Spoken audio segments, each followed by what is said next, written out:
Olá pessoal, tudo certo? Estou aqui novamente, professor Marcelo, para o nosso último vídeo do Estatuto dos Servidores de Pomerode. Então vamos que vamos ali para mais um videozão aqui, finalizando as partes principais do Estatuto, das suas regras, né? Com o futuro servidor, seus direitos, seus deveres e as suas obrigações, né? Assim como a do município. Bom, lembrando que o servidor público ele pode vir a responder, sim, ele tem responsabilidades e você pode vir a responder civilmente, penalmente e administrativamente pelo exercício irregular, né? Quem tem que se preocupar com isso é quem executar de forma irregular o seu serviço. Então, por exemplo, um funcionário que falta toda a vida, que causa um prejuízo à administração pública. Imagina, né? Um motorista que quebra o muro, destrói o carro e vai embora, não paga, ou atropela alguém, né? São casos aí que podem elucidar uma responsabilidade, né, pelo exercício de forma irregular, de forma inadequada. Ou um servidor administrativo que furta ou faz algo que prejudique alguém, né? Então são várias situações que podem vir a gerar um fato civil, penal ou administrativo, né? Então olha só, o estatuto ele aborda que a responsabilidade administrativa, então a administrativa, ela decorre do ato omissivo ou até da própria omissão sua, comissivo, doloso ou culposo, que resulte em prejuízo ao erário ou a terceiro, praticado pelo servidor no desempenho de seu cargo. Então imagina que você é fiscal, né? E você deveria fiscalizar a entidade, mas você não faz. E por essa situação, né, pela sua omissão de uma atribuição que está no edital, que está na constituição do seu cargo, e isso deu um prejuízo ao terceiro, né? Por um ato que você não praticou. E está bem claro, né, que era você que tinha que ter feito isso, era a sua função, era a sua vez, por exemplo, entre outros fiscais, né? Isso pode vir a ser, né, um possível processo administrativo para analisar a sua responsabilidade desse ato, né?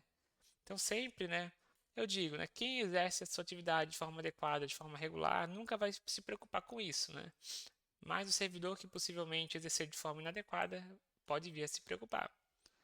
Além disso, né, quando a gente fala de dano a terceiro, o servidor também vai responder à fazenda pública. Então, no caso de um servidor, por exemplo, um motorista, que ele bate o carro, ele vai responder também, né, pessoal, à própria fazenda pública. Então, às vezes, a prefeitura que paga o erário, o dano, e aí o servidor tem que repor ao erário, né? Ainda tem esse ponto. E olha só, a indenização de prejuízo culposo ou dolosamente causado ao erário, na falta de outros bens que assegurem a execução do débito pela via judicial, poderá ser liquidada parceladamente através do desconto de até 10% das remunerações do causador do dano, salvo no caso de demissão do servidor. Eita. Regravando, em relação à responsabilidade, a indenização do prejuízo culposo ou doloso causado ao erário na falta de outros bens que assegure a execução do débito pela via judicial poderá ser liquidada parceladamente, olha, né? Então é possível que cobrem diretamente aí do causador do dano em até 10% da sua remuneração. Pode ser feito esse desconto. Em caso, né, que não tenha outros bens para executar de forma judicial. Salvo no que? Na situação de demissão, cassação de aposentadoria, destituição do cargo. Então, nessas situações aí, né, não vai ter essa possibilidade, porque nessas situações o desconto ele será feito sem observância de limite máximo sobre as verbas rescisórias. Então, imagina, né? Um motorista vai se aposentar. Beleza, já sabe que ele não tem outro bem e não vai ter outra possibilidade de cobrar ele. Sobre as verbas rescisórias, nessa situação pode ser cobrado muito além dos 10%. Então pode ser até tirado 50%, 70% para assegurar o dano ao erário, culposa ou dolosamente causado, né? Então ressarcir o prejuízo ao erário público. Então veja, no caso de rescisão, né, demissão, cassação de aposentadoria, destituição do cargo e comissão, pode aí, né, basicamente descontar sem limite máximo. E nas outras situações, 10% da remuneração. Apurada a responsabilidade pelo ressarcimento do prejuízo e não satisfeito o débito, será o respectivo valor escrito em dívida ativa. Então, vai ser executado judicialmente. O que se caracteriza a responsabilidade administrativa? Então, o Estatuto deixa bem claro aqui de Pomerode, tá? Olha só, sonegar valores e objetos confiados à sua guarda. Então, sonegar valores e objetos. Vejam, a não prestação de contas na forma e no prazo estabelecido em leis.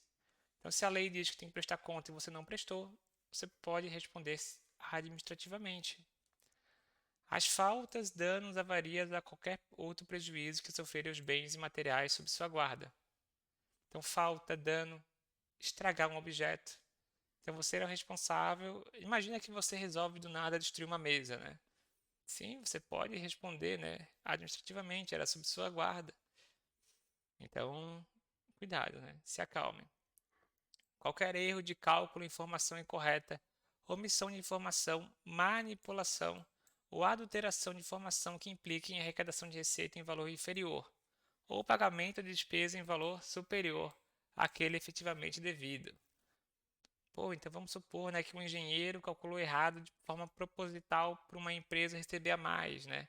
Ele pode sim vir a responder um processo administrativo por isso, por esse dano que ele causou aí basicamente à administração pública. Olha só, aquisição de bens, materiais e serviços em desacordo com as especificações. Meu Deus, imagina que tem um processo licitatório que você deve receber um produto e você recebe um outro. Isso pode vir a responder, né, administrativamente. A responsabilidade administrativa do servidor será afastada no caso de absolvição criminal, né, que negue a existência do fato ou a sua autoria, né. Então veja, aqui são 5 possibilidades, né. E caso ele for absolvido criminalmente, vai ser também, né, afastado, né, a situação da responsabilidade administrativa, né, que nega a existência do fato. É importante que você pode responder tanto civilmente, como penalmente, como administrativamente, tá? Podem ser acumuladas independente entre si. A responsabilidade civil e penal será apurada por quem? Pelo Poder Judiciário, né? E a administrativa aí pelo órgão público. Sempre que o ato omissivo ou comissivo configurar em tese de crime ou contravenção, deverá a autoridade encaminhar ao Ministério Público. Então deve sim ser encaminhada ao MP. A cópia de todo documento, papel e informação, né, para análise do ilícito penal. Então, sempre que for crime ou contravenção, encaminha ao MP. E quais são as penalidades possíveis, pessoal? A advertência, que é a primeira, né? Então, inicialmente você só é advertido. Imagine uma sequência de faltas. Depois, numa sequência de advertências, você é suspenso. E nós temos casos específicos de demissão, cassação de aposentadoria, a retirada da sua função gratificada, a retirada do seu cargo de comissão, multa. Nós vamos ver aqui na sequência, tá? Olha só. Na aplicação das penalidades, serão consideradas, primeiro, sempre a natureza, o tipo de penalidade, a gravidade da infração e o dano que, né, a sua infração ocasionou para o serviço público. E é claro que nós temos algumas situações, como agravantes, atenuantes, antecedentes, né? Então, um funcionário que nunca teve um problema, né? Aconteceu uma situação, isso vai ser um atenuante, né? E o que agrava?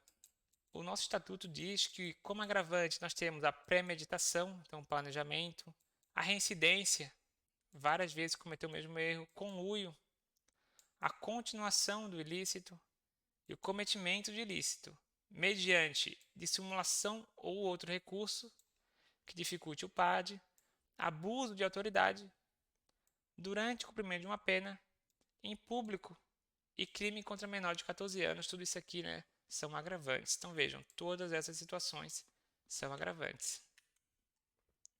E o que é um atenuante? Uma mínima cooperação do funcionário sobre a infração e, além disso, ter o agente público, né, procurado espontaneamente e com eficiência logo após ter cometido a infração. Então vamos supor, né, que você, com o carro da prefeitura, sem querer, bateu no muro, né? E você lá falou, eu bati no muro e vou e vou descontar do meu salário, né? Tecnicamente você pode responder, mas você está assumindo, né? E você não vai, nem vai responder administrativamente. Tecnicamente já vão descontar do seu erário, né?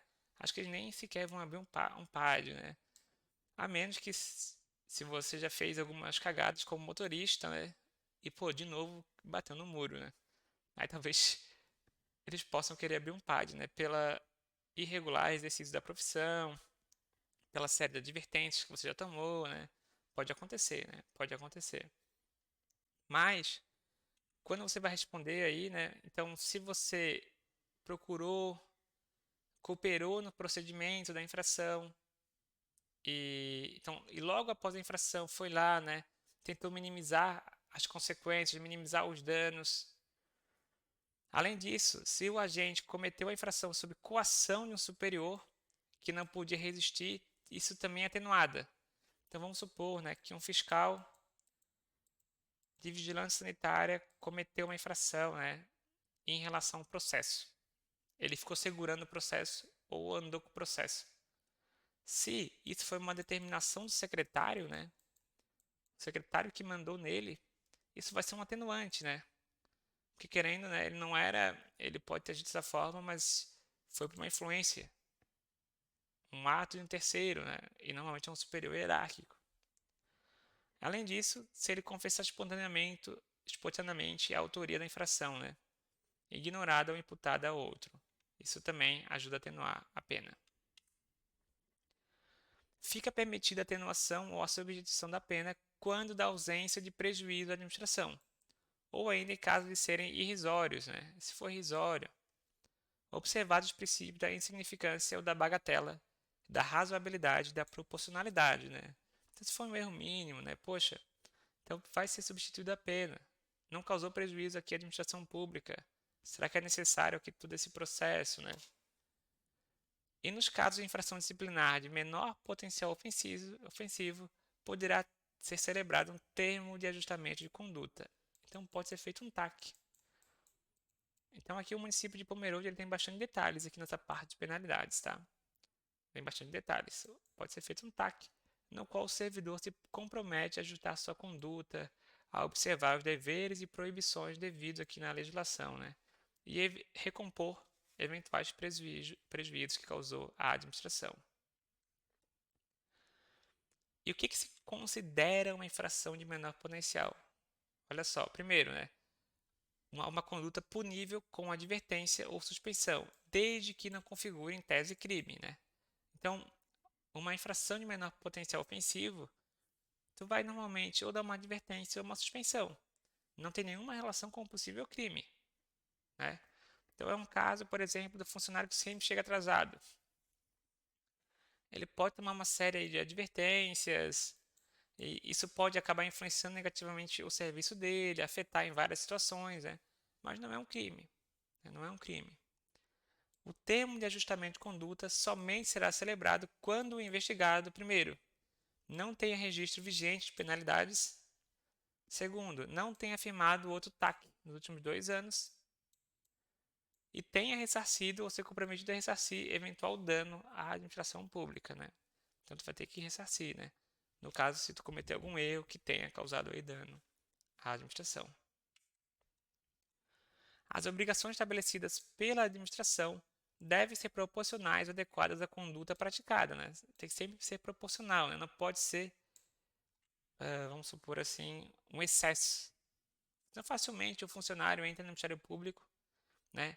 E vai recorrer, né? Vai se defender, olha, estão sendo excedentes em relação à situação específica, né? Sempre, né, visando mitigar a ocorrência de nova infração e compensar eventual danos. E poderão compreender, dentre outras, reparação de dano, retratação do interessado, participação de curso de melhoria do desempenho. Até isso, né, pessoal? Você vai ter que participar de vários cursos de reciclagem. Desculpa. Um acordo relativo ao cumprimento do mínimo de horas de trabalho e compensação de horas não trabalhadas, cumprir metas de desempenhos, né? Isso pode ser uma penalidade, né? Pode ser uma forma aí de ajustar a conduta do servidor e sujeição a controles de condutas irregulares praticadas. Nós temos também a prescrição, né, pessoal? Olha só. As penas de advertência e suspensão prescrevem após 3 anos. Então, elas ficam 3 anos no seu registro. Depois, né, é zerado, né? É zerado esse registro, não podendo mais ser consideradas como agravantes para a aplicação de outra pena administrativa ou impeditiva para a concessão de direitos que tenham aí, né, durante sua validade. Então, vejam, 3 anos depois desse período, né, eles não são mais considerados como agravante, né, para nenhuma outra pena, nenhum outro impedimento para a concessão de direitos. A advertência, pessoal, em relação a esse procedimento, ele é aplicado por escrito, tá? É bem importante. Em caso de violação da proibição constante do artigo 150 e da inobservância do dever funcional, né? Então, isso significa, por exemplo, a questão de faltas. Deixa eu até trazer aqui para vocês rapidinho. Vamos abrir aqui o estatuto.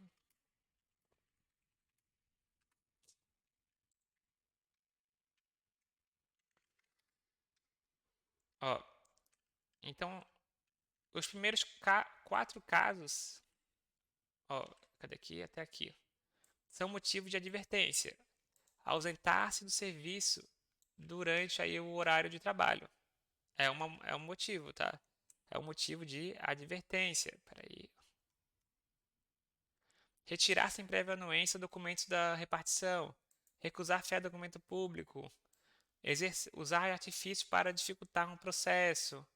Praticar atos ou atitudes no recinto que obriguem a filiação ao partido. Recusar atualizar os dados quando solicitado. Opor resistência. Negar ou deixar de comparecer quando convocado para uma perícia médica. Então, tudo isso. Oh, não. Até aqui, ó, desculpa. Até aqui são assuntos que podem vir a ser uma advertência, né? Então, atribuir à pessoa estranha uma designação sua. O principal, né? O pessoal se ausentar, né? Sem autorização, não ir trabalhar. É o mais comum de advertência, tá? É o mais comum de advertência. Já a suspensão, pessoal, é basicamente o restante aqui das proibições, tá? Então, por exemplo, exercer durante o horário de trabalho atividade ela estranha, negligenciando seu serviço, receber propina, praticar usura. Basicamente, todos esses aí já são, né, direto para suspensão. E além disso, no caso das reincidentes advertências, também temos aí a questão das suspensões, né? E tudo que não, ó, e as violações também que notificarem demissão, as demais aí também vão estar sujeitas à suspensão, né? A suspensão. E quando houver conveniência para o exercício, a penalidade poderá ser convertida em multa. Isso é bem comum, né? E às vezes dói muito mais que uma suspensão, né? Tu vai converter em multa, né?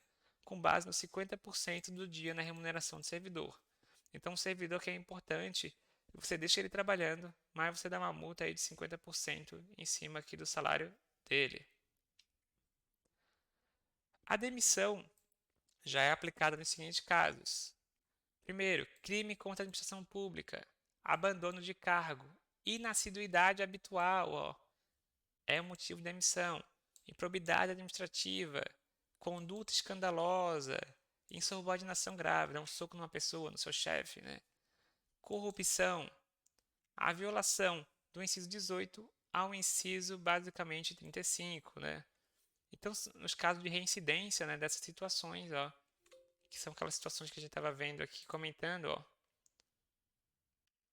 fazer uso de papéis falsificados, demissão, divulgar indevidamente com o fim de beneficiar a si informações de caráter sigiloso, demissão. Então, todos esses aqui, ó, são questões de demissão. Destruir, inutilizar ou deteriorar patrimônio público também é motivo aqui de demissão, né? Vejam, né? Então, todos eles são casos aí, né, de processo de um PAD para demissão. Quando o servidor, no decurso de 2 anos, reincidir 2 ou mais vezes em suspensão, também é um motivo para demissão.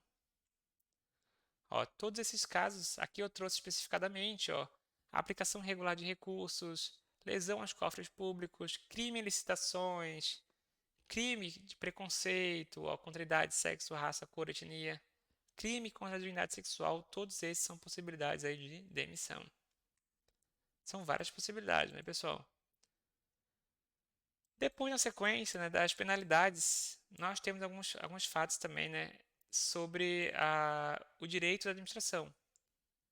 E o direito da administração promover uma ação disciplinar, ele vai acabar quando? Olha só, em 5 anos, quando as infrações puníveis com demissão, cassação ou aposentadoria. Então, depois de 5 anos, é prescrito, né, uma situação que aconteceu, né, e não foi julgada. Em 2 anos, no caso de suspensão, aí prescreve. E em 6 meses, em relação à advertência.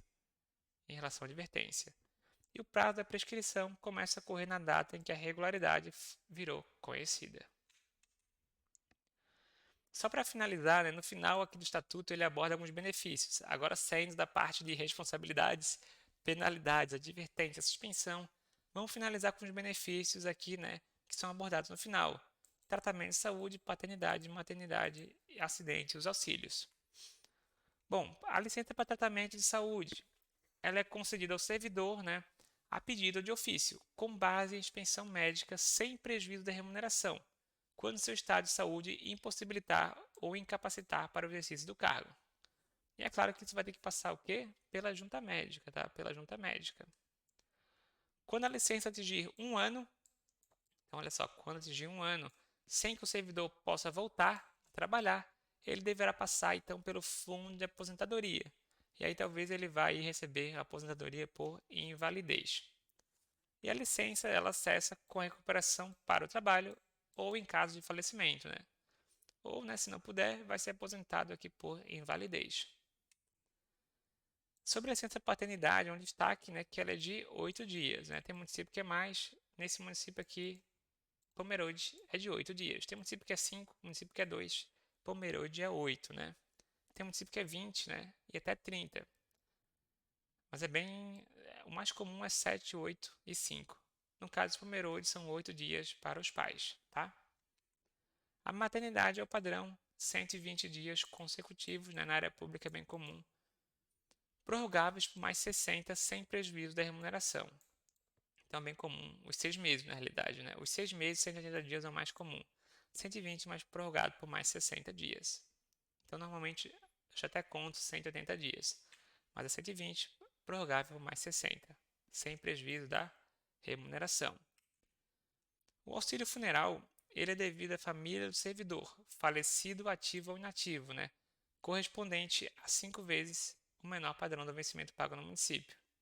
Então ele é 5 vezes, tá, pessoal?